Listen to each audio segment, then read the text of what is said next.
मैं कोई त्योहार नहीं करती, कोई मैं व्रत नहीं करती, तीज भी नहीं करती, सिंदूर भी नहीं लगाई हूँ। और मेरे पति प्रोफेसर रमाकांत ठाकुर जी बिल्कुल हेल्दी और स्वस्थ हैं। मैं ब्राह्मणों से, इस व्यवस्था से बहुत दूर हूँ और बहुत सालों से हूँ, मान्यवर जा रहे हैं 2001 से। और आज हमारे सारे बच्चे सफल हैं। 2 बेटियां हैं मेरी जो इंटर कॉलेज में लगी हैं 2 साल पहले। एक का गायघाट में है, वो भी आ जाएगी, और एक मधुबनी में थी, वो भी ट्रांसफर होकर यहाँ आ जाएगी। एक बेटा MBBS कर रहा है। सारे बच्चे सफल है। नहीं है कि हम भगवान को नहीं मानते हैं तो भगवान की वजह से हमारे बच्चे नहीं, सारे बच्चे सफल। परिवार सुखी है, दोनों सर्विस में हैं, ठीक हैं, स्वस्थ हैं, आपके सामने खड़े हैं। तो मन से, ये मन का जो भ्रम है ना, जो आप उधर दे रही है ना, उसे निकाल के फेंकिए। एक शराबी पिता से भी ज्यादा खतरनाक एक पाखंडी माँ होती है। एक शराबी पिता से भी ज्यादा खतरनाक एक पाखंडी अंधविश्वासी माँ होती है। कैसे? कभी भी एक शराबी पिता ये नहीं चाहेगा कि मेरे बच्चे शराबी बने, कभी भी नहीं चाहेगा। लेकिन जो अंधविश्वासी माँ होगी, पाखंड में डूबी हुई माँ होगी, धार्मिक कर्मकांडों में उलझी हुई माँ होगी, वो हमेशा चाहेगी कि मेरे बच्चे भी ऐसा ही बने। इसलिए सबसे ज्यादा जवाबदेही और जिम्मेदारी हम महिलाओं के कंधे पर है। हम क्या देखना चाहते हैं, अपने बच्चों को क्या बनाना चाहते हैं? अपने बच्चों को मजबूत बनाना चाहते हैं, साइंटिफिक अप्रोच वाला बनाना चाहते हैं, या उन्हें हम धार्मिक कर्मकांडों में उलझा करके उन्हें मानसिक रूप से पंगु बनाना चाहते हैं? ये आपको तय करना होगा। कितना अजीब लगता है जब हमसे गाय का गोबर रख के कहा जाता है कि तुम इसे मान लो कि गणेश है। पूजा होता है तो होता है ना। आप समझ सकते हैं कि पढ़ा लिखा व्यक्ति भी कोई गाय का गोबर ला के रख दे और उसे कहे कि मान लो कि गणेश हैं, तो हमारा विवेक कहाँ है? हम कितने विवेकशील हैं? समझ सकते हैं आप कि हम कितने विवेकशील रह गए कि गोबर को रख के कहा जाता है कि मान लो कि गणेश। वहीं पर पहचान हो गई कि आप में विवेक कितना है, आप क्या सोचते हो और क्या नहीं सोच सकते हो, सोचने की क्षमता आपकी कहाँ तक है। मानसिक टेस्ट, वो पैरामीटर, तो आप उन सब चीजों से निकले। बुद्ध शरण हंस जी लिखे हैं 4 खूंटे जिसमें हम लोग बंधे हुए हैं। उन 4 खूंटों को उखाड़ फेंकना है। पहला है ब्राह्मण पुरोहित। घर बनाते हैं हम, गृह प्रवेश किसके अनुसार होता है? गृह प्रवेश किसके अनुसार होता है? ब्राह्मण के अनुसार। बच्चे पैदा करते हैं हम, नामकरण कौन करता है? शादी विवाह ठीक करते हैं हम, बिना तिथि कुछ नहीं करते। तो वो जानता है, जबकि वो ऐसा है कि वो आपसे हो सकता है कि बिना पढ़ा लिखा ब्राह्मण हो, कुछ नहीं जानता हो, लेकिन वो जैसे नचाएगा आप वैसे नाचेंगे। दूसरा खूंटा है उनके शास्त्र, जो उन्होंने शास्त्र लिखे हैं। वेद है, उपनिषद है, गीता है, महाभारत है, मनुस्मृति है, जिसमें महिलाओं के लिए पता है आप लोग को क्या लिखा है? महिलाएं एक लता की समान है। लता मतलब समझती हैं, जो ये बेल होती है, बेल, तुरई की बेल होती है, लौकी की बेल होती है, उसके समान है। यानी उसमें कोई दम नहीं होता है, कोई शक्ति नहीं होती है, उसको ऊपर चढ़ने के लिए सहारे की जरूरत होती है। उसी तरह से महिलाओं को माना है कि महिलाएं एक लता के समान है, जिसे बचपन में पिता के अधीन, युवावस्था में पति के अधीन और वृद्धावस्था में पुत्र के अधीन रहना चाहिए। आगे कहता है कि महिलाएं नरक की द्वार हैं। कितनी गालियां दी गई है। तीसरा है उनके त्योहार। मैंने अभी कहा कि त्योहार का मतलब होता है तुम्हारी हार। यानी हम जो भी त्योहार मनाते हैं, अगर उसका सही तरीके से विश्लेषण किया जाए तो हम अपने महापुरुषों के हार का जश्न मनाते हैं। कितने नालायक लोग हैं हम लोग। उनके तीर्थ, जो ये तीर्थ स्थल हैं, अब जब खोज हो रहा है, हमारे लोगों ने भी जब खोज की शुरू किया है, तो 99% ये तीर्थ स्थल बुद्ध से जुड़ा हुआ है। ये जो तीर्थ स्थल है वो बुद्ध का है, जहाँ बौद्ध मठ हुआ करता था, और उसको इन्होंने तीर्थ स्थल में कहीं किसी धाम में, कहीं किसी धाम में कन्वर्ट करके धार्मिक स्थल के रूप में प्रचारित कर। तो जो संसाधन, जो पैसा आप लोग खर्च करती है तीर्थ पर, वो पैसा आप लोग खर्च करें अपने बच्चों के पढ़ाई पर। इन्हें उखाड़ फेंको। ये 4 चीजें हैं, और ये 4 चीज से जिस दिन आप उखाड़ देंगी, जिस दिन आप इससे दूर हो जाएंगी, उस दिन से शायद मुझे लगता है कि आपकी तरक्की शुरू हो जाएगी। एक मेरी जैसी ही पढ़ी लिखी लड़की थी, शादी उसकी एक ऐसे परिवार में हो गई जहाँ लोग बहुत धार्मिक विचारधारा के थे। जब वो लड़की शादी करा के अपने घर में जाती है, ससुराल जाती है, तो उसकी सासू माँ कहती है कि गाँव में ही एक मंदिर था, दूसरे तीसरे दिन कि बहू चलो मंदिर में हम पूजा करके आते हैं। अब वो लड़की सोचती है कि हम तो मंदिर को मानते, हम तो भगवान को मानते नहीं है। अब लेकिन सासू माँ से उसके सामने दिक्कत ये है कि 2 दिन की गई हुई बहू सासू माँ को कैसे मना कर दे कि हम मंदिर में नहीं जाएंगे, भगवान को नहीं मानते हैं, ये तो गलत हो जाएगा। वो जाती है सासू माँ के साथ, हाथ में बाल्टी ले लेती है, कुआं होता है आप लोग जानती है मंदिर के पास, जहाँ से पानी लेके, या नल होता है, पानी लेके मंदिर में धुलाई किया जाता है या जल चढ़ाया जाता है। वो जब वहाँ पहुँचती है बाल्टी लेके, तो देखती है कि गाय का मूर्ति बाहर बना हुआ है। वो गाय गाय के थन के नीचे बाल्टी रख देती। सासू माँ अभी ये गाय दूध देगी, घर ले चल के खीर बनाएंगे। उसकी सासू माँ हंसने लगती है कि मेरी बहू तो पागल है, पत्थर की गाय कहीं दूध देगी? मैंने तो ये सोचा था कि ये गाय दूध देगी और हम घर में जाके खीर बनाएंगे। वहाँ से बाल्टी उठा लेती है। फिर वो थोड़ा आगे बढ़ती है तो वहाँ पर शंकर जी का मूर्ति लगा रहता है, तो उनके गले में एक सांप फुफकार रहा होता, तो वो डरने का नाटक करती है और पीछे हट जाती है, सासू माँ से चिपक जाती है। सासू माँ अभी तो ये नाग मुझे डस लेगा। फिर उसकी सासू माँ हंसती है कि क्या वास्तव में मेरी बहू पागल है क्या? ये कहती है कि पत्थर का नाग मुझे डस लेगा। तो कहती है तुम पागल हो गई हो क्या? ये तो पत्थर का है, ये क्या तुम्हें डस सकता है? सासू माँ उसको अंदर ले जाती है जहाँ एक देवी की मूर्ति रहती। फिर उसकी सासू माँ कहती है कि बेटा देवी के चरणों में ये सब चढ़ा के देवी से आशीर्वाद ले लो, ये माँ बहुत आशीर्वाद इनका फलीभूत होता है, तुम आशीर्वाद ले लो। जब ये बात उसकी सासू माँ कहती है तब वो लड़की कहती है, अपने सासू माँ के चरणों में गिर जाती है, कहती है कि माँ पत्थर की गाय अगर दूध नहीं दे सकती और एक बाघ भी बाहर बना हुआ था उसे भी देख के डरी थी, पत्थर का बाघ मुझे खा नहीं सकता, पत्थर का नाग मुझे डस नहीं सकता, तो ये पत्थर की देवी मुझे आशीर्वाद भी नहीं दे सकती। मेरी देवी आप हो और मैं तो आपकी सेवा करूंगी और मुझे तो आपका आशीर्वाद चाहिए। कि जो समाज ये कहता है कि हम सब हिंदू हैं और हिंदू आज खतरे में हैं, इसलिए हम सबको इकट्ठे होकर रहना चाहिए, जुड़ कर रहना चाहिए, वही समाज क्योंकि वो शीर्ष पर बैठा हुआ है, सारी व्यवस्थाओं की बागडोर उसके हाथ में है, फूले जैसे पिक्चर को जनसाधारण के बीच में दिखाने से गुरेज कर रहा है। मेरा एक सवाल है, क्या महात्मा ज्योतिबा फूले और सावित्री बाई फूले जिनके जीवनी पर ये पिक्चर बना है, क्या वो हिंदू नहीं थे? क्या वो हिंदू व्यवस्था को नहीं मानते थे? और अगर वो हिंदू व्यवस्था को मानते थे, हिंदू थे, तो फिर इस पिक्चर को जनसाधारण के बीच दिखाने से गुरेज क्यों? ये एक बहुत बड़ा सवाल है जो सिर्फ मेरे नहीं, जो लोग आज एक झंडे के नीचे एकत्र होने के लिए हिंदुत्व के नाम पर मरे जा रहे हैं, उनको सोचने वाली बात। सावित्री बाई फूले और ज्योतिबा फूले एक ऐसा नाम है जिन्होंने आपको आज इस स्थिति में बैठने का हक दिया। अगर मैं आज एक प्रोफेसर हूँ तो इसका भी श्रेय ज्योतिबा फूले और माता सावित्री बाई फूले को जाता है, क्योंकि अगर वो ये प्रयास नहीं किए होते तो हम महिलाएं ना कोई डॉक्टर बनता, ना इंजीनियर बनता, ना प्रोफेसर बनता। सिर्फ महिलाएं ही नहीं, कोई भी SC ST OBC का व्यक्ति और सभी वर्ग की महिलाएं, मैं कहती हूँ कि महिलाओं का मतलब सिर्फ SC ST OBC की नहीं बल्कि सामान्य वर्ग की भी महिलाएं, सभी वर्ग की महिलाएं, आज जो कुछ भी है हम लोग, वो हम माता सावित्री बाई फूले और ज्योतिबा फूले की देन है। रही उनके संघर्ष की बात, तो मैं बता दूं कि माता सावित्री बाई फूले जब मात्र 7 वर्ष की थी तब उनके हाथ एक इंग्लिश की किताब लगी, अंग्रेजी की बुक लगी और उसके पन्ने पलट रही थी। इतने में उन पर नजर उनके पिता की पड़ती है और वो उनके हाथ से किताब छीनकर खिड़की के बाहर फेंक देते हैं, क्योंकि उस समय महिलाओं के लिए पढ़ना लिखना पाप समझा जाता था। SC ST OBC के पुरुषों के लिए और सारी महिलाओं के लिए पढ़ने लिखने का कोई अधिकार नहीं था। और उनकी 9 वर्ष की अल्पायु में आप समझ सकते हैं कि 9 वर्ष की कितनी कम उम्र होती है, क्योंकि उस समय बाल विवाह प्रचलित था। 9 वर्ष की उम्र में उनकी शादी हो जाती है। संजोग कहिए, उनका सौभाग्य कहिए कि उनकी शादी ज्योतिबा फूले से होती, और जब शादी होती है तो ये इच्छा को वो ज्योतिबा फूले के सामने रखती। और जब ज्योतिबा फूले खेतों में काम कर रहे होते हैं तो जब खाना लेके माता सावित्री बाई फूले जाती हैं खेतों में, तो अपने साथ वो किताब भी रख कर ले जाती। किताब रख कर ले जाती हैं तो ज्योतिबा फूले वहाँ उनको कुछ टास्क दिए होते हैं, वो कहते हैं उन्हें पढ़ाने लगते हैं। जब घर से बाहर वो खेतों में उनको पढ़ाते हैं,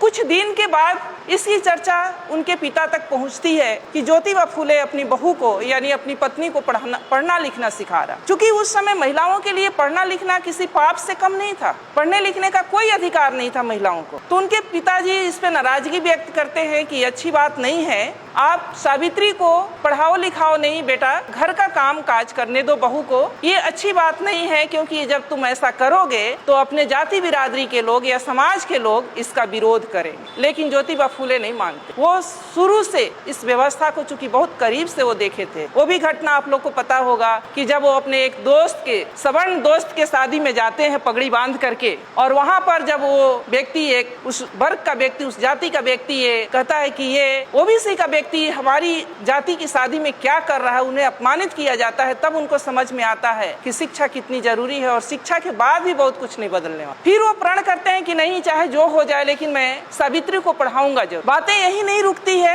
एक दिन उनके पिता उनके सामने एक शर्त रखते हैं कि या तो बहू को यानी सावित्री को पढ़ाना लिखाना छोड़ दो या तो मेरा घर छोड़ दो। उस समय सावित्री बाई भी हक्के बक्के रह जाती हैं कि पिता समान ससुर दो तरह की शर्त रख दिए, या तो मैं पढ़ना लिखना छोड़ दूं या पति के साथ मैं घर को छोड़ दूं। ज्योतिबा फूले कहते हैं कि डरने की बात नहीं है, हम पढ़ना लिखना नहीं छोड़ेंगे, तुम्हें पढ़ना लिखना है और हम पिता का घर छोड़ेंगे। उस समय बिना झिझक बिना कुछ लिए वो अपने माता पिता का घर ज्योतिबा माता सावित्री बाई फूले के साथ छोड़कर घर से निकल जाते। आज जो हिंदू मुस्लिम हो रहा है उस पर मैं थोड़ा बात करना चाहूंगी। उस्मान शेख एक नाम है जो ज्योतिबा फूले के बहुत अच्छे दोस्त हुआ करते थे। पूना के पेठ बाजार में रहते थे। जब वो घर से निकाल दिए जाते हैं तो उसी पूना के पेठ बाजार में जाते हैं और एक रूम लेते हैं, कमरा लेते हैं, रहने लगते हैं। उस्मान शेख से मिलते हैं। उस्मान शेख भी प्रगतिशील विचारधारा के थे। उस समय पर उस्मान शेख उनका मदद करते हैं ज्योतिबा फूले का। आप सोच सकती हैं कि उनके पिताजी ने उन्हें घर से निकाल दिया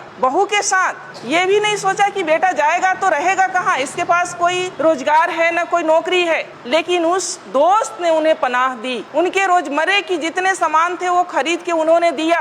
अपने घर का एक कोना उन्हें स्कूल खोलने के लिए दी और वहाँ पर वो स्कूल खोलते। सावित्रीबाई फूले का पढ़ाई लिखाई जारी रहता है। उस्मान शेख जी की एक बहन होती हैं फातिमा शेख, वो और सावित्रीबाई फूले, फिर उनकी चिंता बढ़ती है, इसीलिए वो सावित्रीबाई फूले को पढ़ा रहे थे कि ताकि लड़कियों को पढ़ाने में सुविधा हो जाए। वो अपने समाज में SC ST OBC और महिलाओं के लिए शिक्षा का अलख जगाना चाहते थे। दोनों ने मिलकर स्कूल खोला।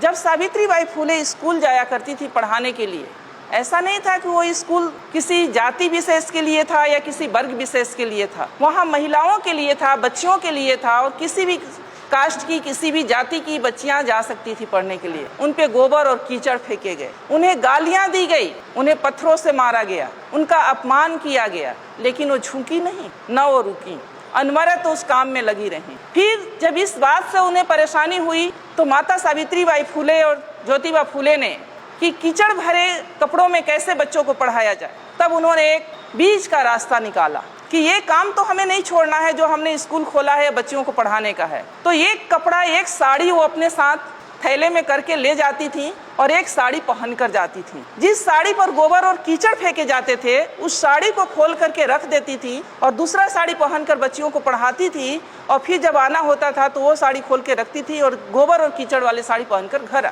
आप सोच सकती हैं कि वो महिला जिनके कोई औलाद नहीं थे, सावित्रीबाई फूले के कोई अपने बच्चे नहीं थे, अपने संतान नहीं थे, इसके बावजूद भी उन्होंने इतना अपमान क्यों झेला दूसरी लड़कियों को पढ़ाने। आज हम लोग अगर सावित्रीबाई फूले की चर्चा कर रहे हैं तो उसके पीछे का राज यही है कि वो निस्वार्थ भाव से पूरे समाज की महिलाओं को मुख्य धारा से जोड़ने के लिए उन्होंने ये काम किया और इसमें हजारों रोड़े आए, उन्हें घर से निकाला गया, उन्हें अपमानित किया गया, उन पर कीचड़ और गोबर फेंके गए, फिर भी वो कभी रुकी नहीं। फूले दंपति इतना अपने काम के प्रति अड़िग थे कि लाखों परेशानियां आने के बावजूद भी वो दोनों रुके नहीं। इतना ही नहीं, उस समय चूंकि कम उम्र में शादी हो जाती थी तो लड़कियां कम उम्र में शादी होने की वजह से बाल विधवाएं भी हो जाती थी और एक बहुत बड़ा अत्याचार महिलाओं के ऊपर बाल विधवा के रूप में था। अगर कोई बाल विधवा हो जाती उसके बाल मुड़ दिए जाते, जैसा कि मान्यवर ने बताया। उसको अच्छा खाने का हक था, न अच्छा पहनने का अधिकार था, उसे कहीं एक रूम में कोठरी में डाल दिया जाए, यानी उसकी जिंदगी एक नरक के बराबर हो गई थी। उससे माता सावित्रीबाई बहुत व्यथित थी। उन्होंने इस बात की भी चर्चा ज्योतिबा फूले से की और उन दोनों ने मिल करके एक बाल विधवा आश्रम खोले, जहाँ जो उपेक्षित बाल विधवाएं हैं या जो वैसी बाल विधवा जो माँ बनने वाली हैं किसी कारण से और समाज उनको या परिवार उनको स्वीकार नहीं कर रहा है, वो वहाँ आकर अपनी बच्चों को जन्म दे सकती थी। इतना बड़ा काम उन लोगों ने सिर्फ और सिर्फ समाज के लिए किया। और आज हमने जैसा कि कहा कि पढ़ने लिखने का जो अधिकार मिला, अगर ज्योतिबा फूले नहीं होते, सावित्रीबाई फूले नहीं होती तो छत्रपति साहू जी महाराज नहीं होते, छत्रपति साहू जी महाराज नहीं होते तो फिर बाबा साहब भी नहीं होते, और बाबा साहब नहीं होते तो ये संविधान नहीं होता, ये संवैधानिक अधिकार नहीं होता, और आज हम यहाँ बोल नहीं रहे होते, आप लोग यहाँ सुन नहीं रहे। अब महिला सशक्तिकरण की बात हम करते हैं। महिला सशक्तिकरण, मैं ये नहीं मानती कि आज भी महिलाएं हमारी कमजोर हैं। हमारी महिलाएं सशक्त हुई हैं, ऊंचे ऊंचे पदों पर गई हैं, डॉक्टर बनी है, इंजीनियर बनी है, पायलट बनी है, जज बनी है, हर क्षेत्र में वो काबिलियत हासिल की हैं। लेकिन क्या उनका सशक्तिकरण की दिशा सही है? सवाल यहाँ है, क्या हम उस व्यवस्था को, उन महापुरुषों के त्याग और बलिदान को समझ पा रहे हैं जिसकी बदौलत आज हम यहाँ बैठे हैं या हम हैं? नहीं।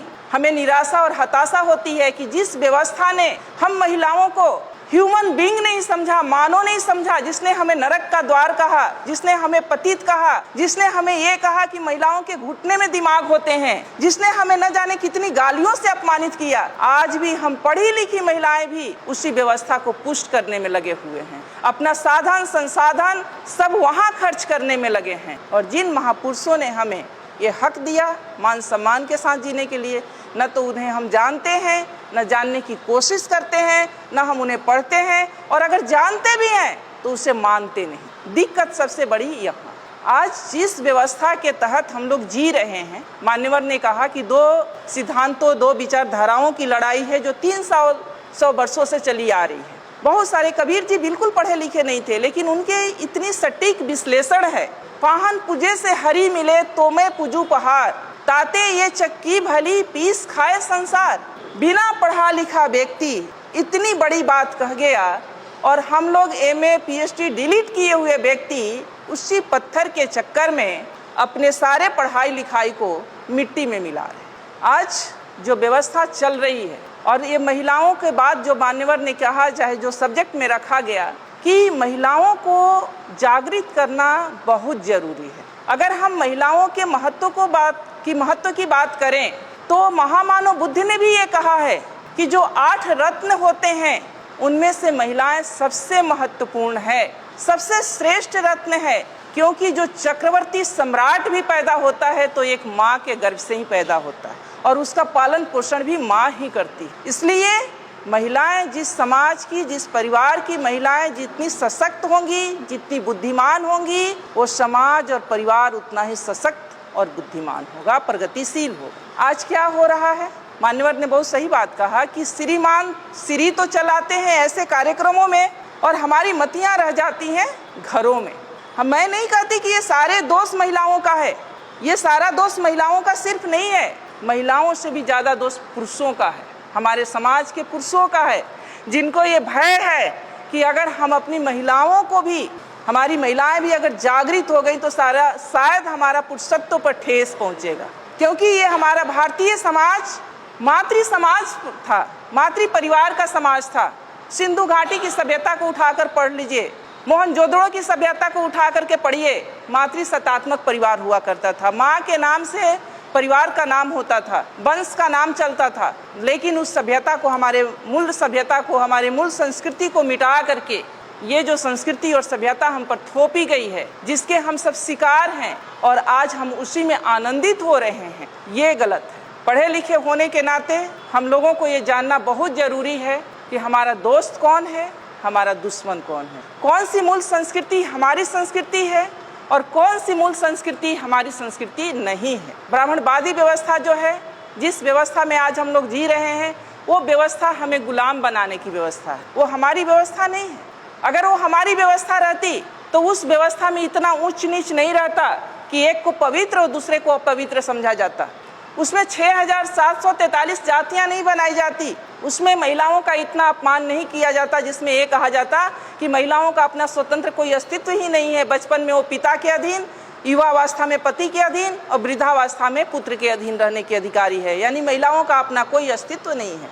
और हम महिलाएं उसी व्यवस्था में अपना सारा संसाधन, अपनी सारी एनर्जी खत्म किए जा रहे हैं। तो हमें समझना होगा, जिस व्यवस्था के तहत हम लोग जी रहे हैं वो व्यवस्था हमारे लिए नहीं। हमारी व्यवस्था क्या है? जो हमारे महापुरुषों ने दिया है, जो ज्योतिबा फूले ने दिया है, जो सावित्रीबाई फूले ने दिया है, जो रामास्वामी पेरियार ने दिया है, जो बाबा साहब ने संवैधानिक आपको अधिकार दिया है, वो हमारी व्यवस्था है, जिसमें समानता असमानता जैसी कोई बात नहीं है। जिसमें समानता की बात कही जाती है, असमानता जैसी कोई बात नहीं है। बंधुत्व का बात है, भाईचारा की बात है। संवैधानिक अधिकार जो है, संवैधानिक जो विचारधारा है, उसके अकॉर्डिंग हमको व्यवहार करना होगा। हमें हर उस व्यवस्था को नकारना होगा जो असमानता पर आधारित है, जो बंधुत्व और न्याय की बात नहीं करता है। महिलाओं की बात है तो महिलाओं की जैसा कि बात आई, अभी बहुत सारी बातें आई। महिलाएं क्या है, महिलाओं को क्यों इतना गुलाम बनाया गया, महिलाएं क्यों इतना सॉफ्ट टारगेट हो जाती हैं, महिलाओं को क्यों अपने कलच में लोग ले लेता है, इसके पीछे का भी रीजन है। अब पढ़ी लिखी महिलाएं हैं तो बाहर निकलने लगी, लेकिन जब पढ़ी लिखी महिलाएं नहीं थी तो पुरुष अपने साथ उनको कहीं भी लेके जाते नहीं थे। वो घर में रहती हैं, वो संवेदनशील भी होती हैं। अगर कोई उनसे ये कह दे कि तुम्हारे परिवार पर, तुम्हारे पति पर या तुम्हारे बेटे पर इस तरह का ग्रह गोचर है और ये करोगी तो ठीक हो जाएगा, तो वो अपना सब कुछ न्यौछावर करने के लिए तैयार हो जाती है। और इसी उसके मनोविज्ञान का फायदा हमारे दुश्मनों ने उठाया। मैं आपसे एक सवाल करती हूँ कि जो माँ, यहाँ बिहार में एक कल्चर है कि चाहे वो महिला बिल्कुल बेड पर हो, बेड रेस्ट में हो, डॉक्टर ने उसे मना कर दिया हो हर चीज़ से, फिर भी अगर वो जिंदा है तो वो ज्योतिया व्रत नहीं छोड़ती हैं। ऐसा है ना, ज्योतिया करेंगी ही करेंगी, क्योंकि कहा जाता है कि ये ज्योतिया जो है वो बच्चे के लिए है। तो जो माँ या जो महिला इतना 24 घंटे का बिना पानी के, बिना अपने बच्चे के सलामती के लिए व्रत कर सकती है, क्या उस महिला को झकझोर दिया जाए और बता दिया जाए कि असली तुम्हारी संस्कृति क्या है, तो क्या वो अपने बच्चे के उन्नति के लिए वो स्वीकार नहीं करेगी? जरूर करेगी। तो दोष हमारी महिलाओं में सिर्फ नहीं है, दोष हमारे पुरुषों में भी है कि जो हमारे पुरुष खुद ब्राह्मणी व्यवस्था के गुलाम हैं, वो अपनी महिलाओं को अपना गुलाम बना के रखना चाहते हैं। तो हमारी महिलाएं दोहरी शिकार हो रही हैं। तो पहले पुरुषों को भी तैयार होना होगा, पहले हमारे समाज के पुरुषों को मानसिक रूप से तैयार होना पड़ेगा और अपने महापुरुषों की विचारधारा को अपने घरों तक ले जाना पड़ेगा। और अगर वो वहाँ पर, कई बार होता है कि महिलाएं हमारी बहुत जल्दी नहीं समझ पाती, क्योंकि उन्होंने जो बचपन से देखा है, अपने माँ के आंचल में जो देखा है कि माँ हमारी व्रत करती थी, त्योहार करती थी, पूजा पाठ करती थी, और अचानक आप उनसे कहें कि आपको कोई पर्व नहीं करना है, तीज त्योहार नहीं करना है, तो वो नहीं मानेंगी। तो आपको उनको ऐसे प्रबोधनों में, जहाँ इस तरह के वैचारिक प्रबोधन होते हैं, वहाँ लेकर जाना चाहिए। वहाँ भी नहीं लेकर जा सकते हैं तो आप पतली पतली किताबें आती हैं, उस तरह की किताबों को उनको देना चाहिए ताकि वो पढ़ें। सोशल मीडिया पर बहुत सारी चीज़ें आने लगी है, आप उनसे उनको अवेयर कराएं, क्योंकि ये बरसों की गुलामी 2 दिन में नहीं ख़त्म होने वाली। टाइम लगेगा, लेकिन वो ख़त्म होगा अगर महिला जिस समाज की और जिस परिवार की समझ गई एक बार। क्योंकि बाबा साहब भी ये कहते थे कि अगर महिलाओं की उसकी गुलामी का एहसास दिला दिया जाए तो उसकी बेड़ी को तोड़कर निकलने में उसे देर नहीं लगेगी।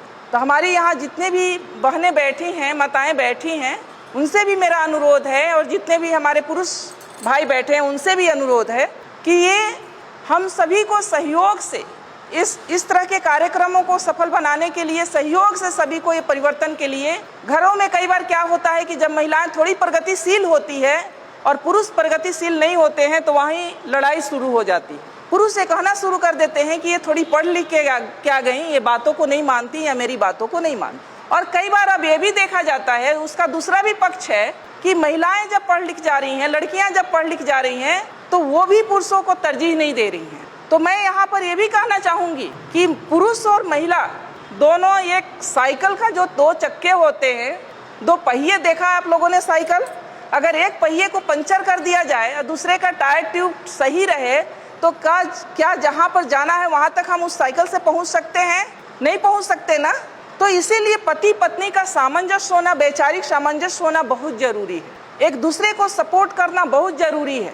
और अगर पति प्रगतिशील हैं, इस तरह के प्रबोधनों से अगर वो सशक्त हो गए हैं और पत्नी नहीं किसी तरह से मान रही हैं, तो आप उन्हें ब्लेम मत करें कि वो नहीं मानती हैं। आप एक तो उनको ऐसे कार्यक्रमों में ले जाएं, दूसरे में पतली पतली किताबें दें, उनसे धीरे धीरे बातें करें, उन्हें बताएं, तभी वो सशक्त हो सकती हैं या सुन सकती हैं, आपको बातों को समझ सकती हैं। अभी जो समाज में चल रहा है, देश में चल रहा है कि हिंदू असुरक्षित हैं और हिंदुओं एक हो जाओ, मुस्लिम सिर्फ बहाना है, टारगेट पर SC ST OBC हैं, मूल निवासी हैं। जो आपको ये दिखाया जा रहा है हिंदू मुस्लिम का सीन, वो वास्तव में हिंदू मुस्लिम का सीन नहीं है। हिंदू मुस्लिम के आड़ में SC ST OBC को कैसे घुटने पर लाया जाए, जो थोड़ा सा ऊपर उठ गया है, कैसे उसे बर्बाद किया जाए, ये पूरे षड्यंत्र देश में चल रहा है। अब है कि स्त्रियों का शोषण सबसे ज़्यादा कहाँ हो रहा है, तो स्त्रियों का शोषण सबसे ज़्यादा धर्मों ने किया है। जो धर्म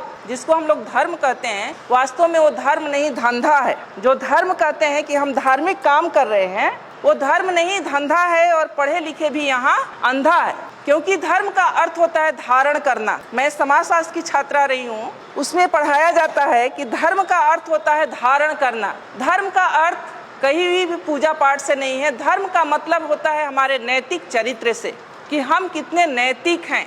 हम अपने कर्मों के प्रति, कर्म का मतलब हमारी जो ड्यूटी है, जो हमारी रिस्पॉन्सिबिलिटी है। अगर हम एक माँ हैं तो हमारा ये धर्म है कि अपने बच्चों का पालन पोषण परवरिश अच्छे तरीके से करें। हमारा ये धर्म नहीं है कि हम मंदिर में जाके घंटी बजाएं और बच्चा हमारा भूख से बिलख रहा हो। धर्म का मतलब होता है हमारे नैतिके से। तो जो महिलाओं का जो शोषण सबसे ज़्यादा हुआ है वो धर्मों ने किया है, फिर भी महिलाएं सबसे ज़्यादा धार्मिक कर्मकांडों में उलझी रही हैं। उन्हें यह पता नहीं है कि जिन धार्मिक कर्मकांडों को मान रही हैं वो उन्हें गुलाम बनाने के लिए है। जिन धार्मिक कर्मकांड को हम लोग कर रहे हैं वो कुछ और नहीं है। जैसा उमा शंकर जी ने कहा कि महिलाओं के लिए व्रत त्यौहार इसलिए रखा गया कि जब वो माँ बनने वाली रहे और उपवास करे तो जो बच्चों को पौष्टिक आहार मिलना चाहिए वो न मिले, और बच्चा जो है वो किसी तरह से माने हष्ट पुष्ट न हो। तो महिलाओं का इसीलिए किया गया कि महिलाएं किसी भी समाज की रीढ़ होती हैं, किसी परिवार की रीढ़ होती हैं। जिस परिवार की महिला पढ़ी लिखी होगी, मजबूत होगी,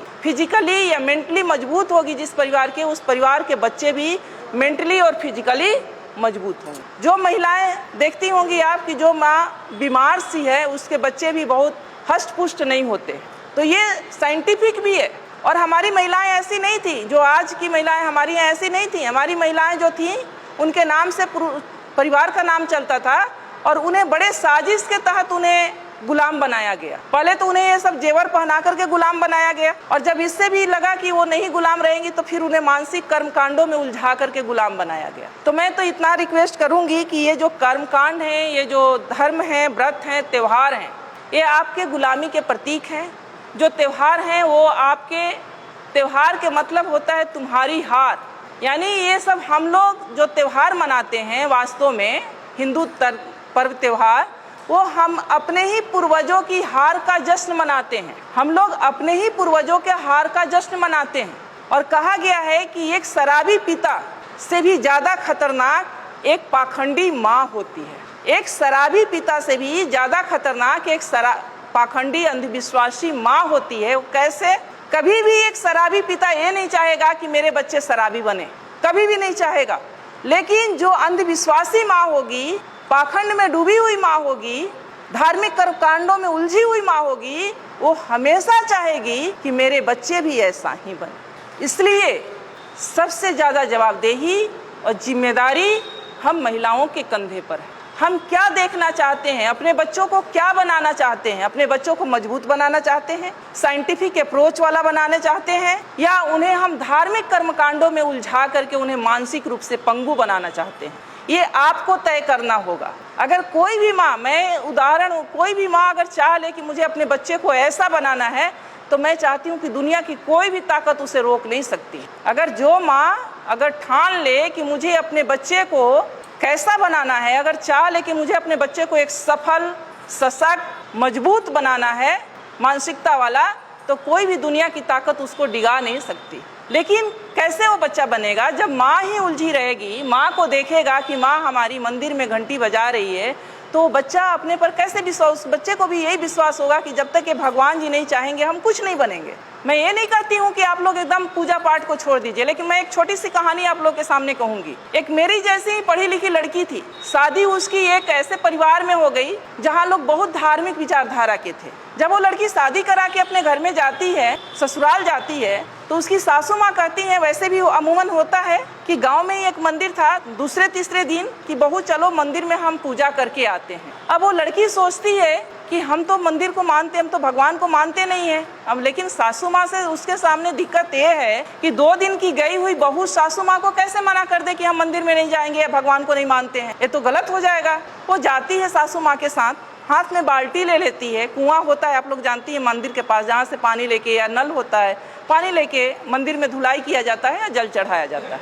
वो जब वहाँ पहुँचती है बाल्टी लेके, तो देखती है कि गाय का मूर्ति बाहर बना हुआ है। वो गाय के थन के नीचे बाल्टी रख देती है। सासू माँ अभी ये गाय दूध देगी तो घर ले चल के खीर बनाएंगे। उसकी सासू माँ हंसने लगती है कि मेरी बहू तो पागल है, ये पत्थर की गाय कहीं दूध देगी। बोली अरे मैंने तो ये सोचा था कि ये गाय दूध देगी और हम घर में जाके खीर बनाएंगे। वहाँ से बाल्टी उठा लेती है, फिर वो थोड़ा आगे बढ़ती है तो वहाँ पर जो शंकर जी का मूर्ति लगा रहता है तो उनके गले में एक सांप फुफकार रहा होता है, तो वो डरने का नाटक करती है और पीछे हट जाती है, सासू माँ से चिपक जाती है। सासू माँ अभी तो ये नाग मुझे डस लेगा। फिर उसकी सासू माँ हंसती है कि क्या वास्तव में मेरी बहू पागल है क्या? ये कहती है कि पत्थर का नाग मुझे डस लेगा। तो कहती है तुम पागल हो गई हो क्या? ये तो पत्थर का है, ये क्या तुम्हें डस सकता है?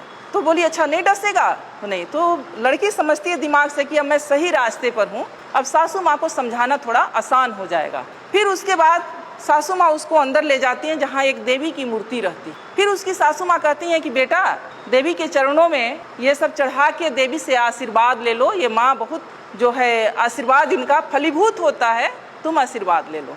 जब ये बात उसकी सासू माँ कहती हैं तब वो लड़की कहती है, अपने सासू माँ के चरणों में गिर जाती है, कहती है कि माँ अगर गाय का, पत्थर की गाय अगर दूध नहीं दे सकती और एक बाघ भी बाहर बना हुआ था उसे भी देख के डरी थी, पत्थर का बाघ मुझे काट नहीं खा नहीं सकता, पत्थर का नाग मुझे डस नहीं सकता, तो ये पत्थर की देवी मुझे आशीर्वाद भी नहीं दे सकती। मेरी देवी आप हो, मेरी देवी आप हो और मैं तो आपकी सेवा करूंगी और मुझे तो आपका आशीर्वाद चाहिए।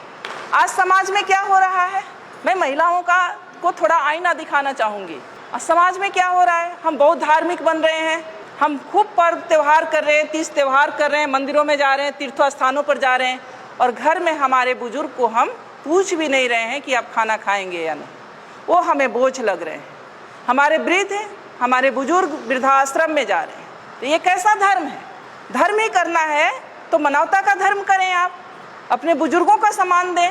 धर्म ही करना है तो अपने पति का साथ दें, धर्म ही करना है तो अपने बच्चों को सद्मार्ग दिखाएं, उनको अपना समय दें, उनको सही रास्ते पर ले जाएं, उनको जीवन में सफल बनाएं, उनमें वैज्ञानिक सोच भरें, साइंटिफिक सोच भरें उनमें। धर्म ये है, धर्म ये नहीं कहता कि आप जा करके, अगर यही धर्म होता तो हमारे महापुरुष भी यही धर्म किए होते।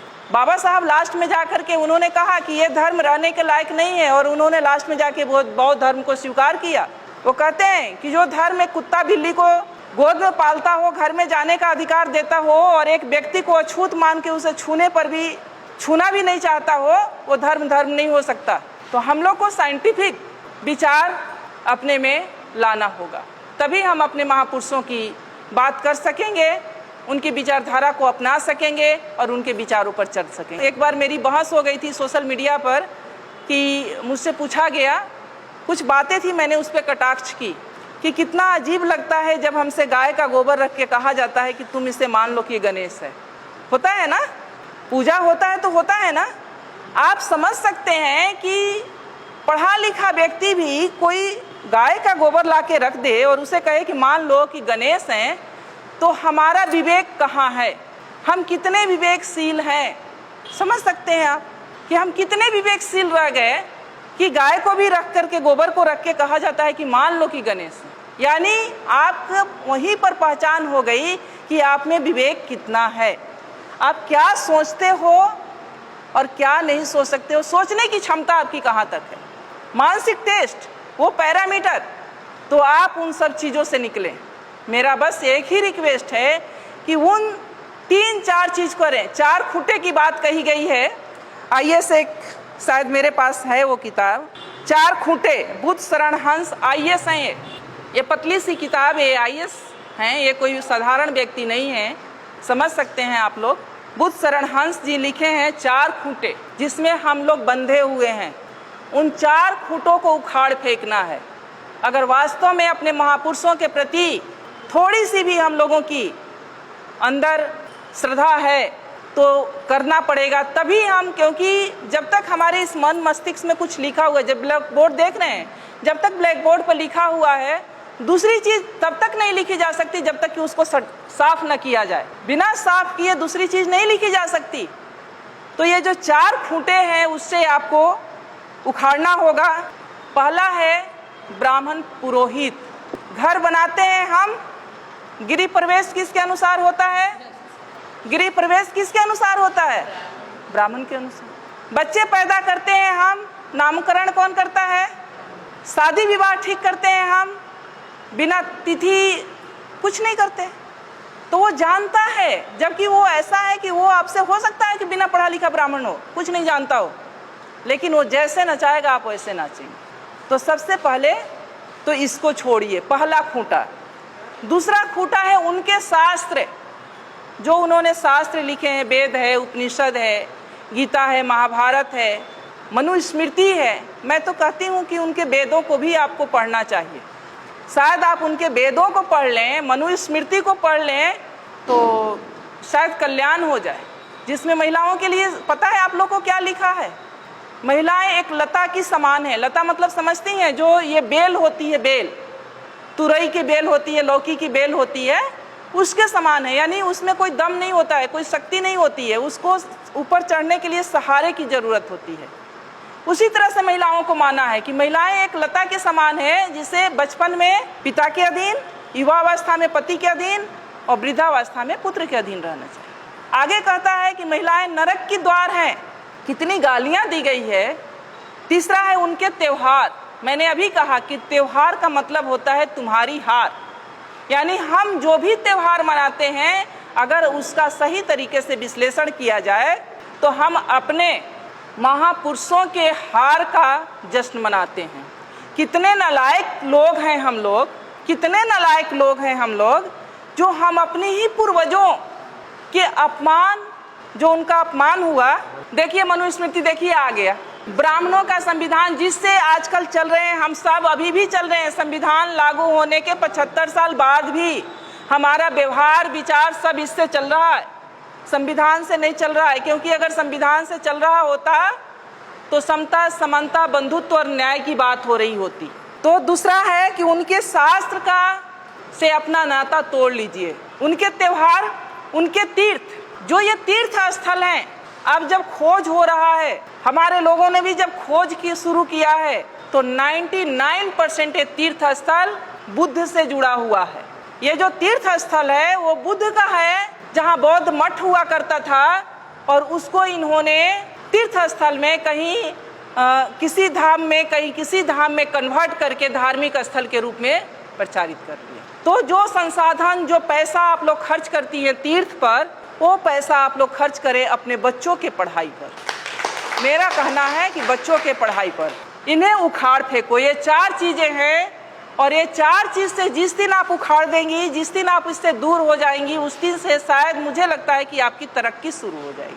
और इसके लिए बहुत जरूरी है कि हम मानसिक रूप से बहुत मजबूत बने, तर्कशील बने। ये करना इतना आसान नहीं है। मैं आज आपके सामने खड़ी हूँ तो मुझ में कुछ परिवर्तन आप लोग को दिख रहा होगा, शायद नहीं भी दिख रहा होगा। तो कुछ चीजें मैं नहीं मानती, मैं कोई त्योहार नहीं करती, कोई मैं व्रत नहीं करती, इवन यहाँ तक कि जिउतिया भी नहीं करती, तीज भी नहीं करती, सिंदूर भी नहीं लगाई हूँ। और मेरे पति प्रोफेसर रमाकांत ठाकुर जी बिल्कुल हेल्दी और स्वस्थ हैं। मैं ब्राह्मणों से, इस व्यवस्था से बहुत दूर हूँ और बहुत सालों से हूँ। मान्यवर जा रहे हैं 2001 से, और आज हमारे सारे बच्चे सफल हैं, सारे बच्चे सफल हैं। इसी मुजफ्फरपुर में 2 बेटियां हैं मेरी जो इंटर कॉलेज में लगी हैं 2 साल पहले। एक का गायघाट में है, वो भी आ जाएगी, और एक मधुबनी में थी, वो भी ट्रांसफर होकर यहाँ आ जाएगी। एक बेटा MBBS कर रहा है। सारे बच्चे सफल है। नहीं है कि हम भगवान को नहीं मानते हैं तो भगवान की वजह से हमारे बच्चे नहीं, सारे बच्चे सफल हैं। परिवार सुखी है, दोनों सर्विस में हैं, ठीक हैं, स्वस्थ हैं, आपके सामने खड़े हैं। तो मन से, ये मन का जो भ्रम है ना, जो आप उधर दे रही है ना, उसे निकाल के फेंकिए और आप समझिए कि ये घर मेरा मंदिर है, परिवार ही मेरे देवता हैं। मेरे बुजुर्ग जो हैं, मैं ये मानती हूँ कि जो हमारे बुजुर्ग हैं, माता पिता, सास ससुर, जब तक मेरे ससुर जी जिंदा रहे, हस्बैंड आते थे या नहीं आते थे, मेरा निजी मामला है, लेकिन कभी कभी कहना पड़ता है। मैं गांव में आकर के, साल में 4 बार 5 बार मैं गांव में आकर के मैं अपने फादर इन लॉ के लिए रहती थी। क्योंकि मेरे फादर इन लॉ एक बार गए थे मुरादाबाद, मेरे बड़े जेठ नहीं हैं, तो जेठानी जो हैं तो घर नहीं छोड़ के जा सकते थे, तो उनकी वजह से मैं आके साल में 4 बार 5 बार 5-5 6-6 दिन रहती थी उनकी सेवा के लिए। वो मेरे लिए देवता थे। मेरे माँ बाप, मेरे सास ससुर, वो मेरे बड़े बुजुर्ग मेरे लिए देवता थे। तो मैं यही अनुरोध, मेरी माता जी बैठी हैं, इनसे बड़ा देवता कोई नहीं है। ये जिनके घर में भी हैं, उनसे, उनके घर के लिए मैं बताऊं कि उनसे बड़ा कोई देवता नहीं है। और कहीं उनको तीर्थ और मंदिर और मस्जिद और कहीं तीर्थ यात्रा पर जाने की जरूरत नहीं है जिनके घर में बुजुर्ग हैं और जिनके घर में बच्चे हैं। लेकिन इसके लिए आपको अपने अंदर से मजबूत बनना पड़ेगा, अपने भय को निकालना पड़ेगा, अपने डर को निकालना पड़ेगा। अगर सावित्रीबाई फूले भी हमें लोग के जैसा अगर उसी व्यवस्था में उलझी हुई होती, पेशवाओं का राज था उस समय, आप सोच सकती हैं कि कितना शक्ति थी, तो आज यहाँ उनका बैनर लगाकर और फोटो लगाकर हम लोग चर्चा नहीं कर रहे होते। तो उसको पढ़िए, उसको समझिए, उसको जानिए और आपके जो संसाधन हैं, जो पैसे हैं, जो समय है, उसको बचाइए अपने परिवार पर, अपने समाज पर और इस तरह के कार्यक्रमों में खर्च कीजिए। जो आप उधर खर्च करें, इस तरह के कार्यक्रम में खर्च कीजिए, लोगों को इकट्ठा कीजिए, उनमें ये जागृति फैलाइए, ये विचार फैलाइए, तो शायद इससे ही हमारे समाज का कल्याण होना है।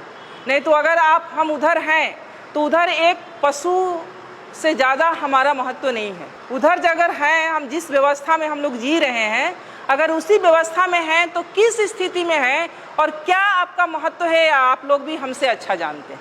SC ST OBC के लिए क्या कहा गया है, उसको पढ़ने लिखने का अधिकार नहीं है, उसको संपत्ति रखने का अधिकार नहीं है, उसको अच्छा कपड़ा पहनने का अधिकार नहीं है, अच्छे मकान में रहने का अधिकार नहीं है। अगर उसके पास कुछ संपत्ति है तो उसमें पहला अधिकार ब्राह्मणों का बनता है, जो जब चाहे वो ले सकता है। तो क्या आप लोग चाहेंगे कि ऐसा हो? चाहेंगी? कोई माँ नहीं चाहेगी, कोई बहन नहीं चाहेगी कि हमारे बच्चों के साथ ऐसा हो। हर माँ, हर बहन यही चाहेगी कि हमारे जो बच्चे हों वो स्वतंत्रता के साथ, आज़ादी के साथ एक सशक्त मानव के रूप में ज़िंदगी जिए। तो उसके लिए व्यवस्था भी हम लोग को बनानी पड़ेगी, क्योंकि आज जिस व्यवस्था में थोड़ा सा हम लोग बोल पा रहे हैं, कह पा रहे हैं, हमारे महापुरुषों की देन है। और उनकी जो रोपे हुए पौधे का जो फल हम लोग खा रहे हैं, तो हम लोग की भी ये ड्यूटी बनती है कि अपने आने वाली पीढ़ी के लिए हम लोग भी एक रास्ता बना के जाएं, ताकि आने वाली पीढ़ी हमारे स्वाभिमान के साथ जी सके, एक मान सम्मान के साथ जी सके।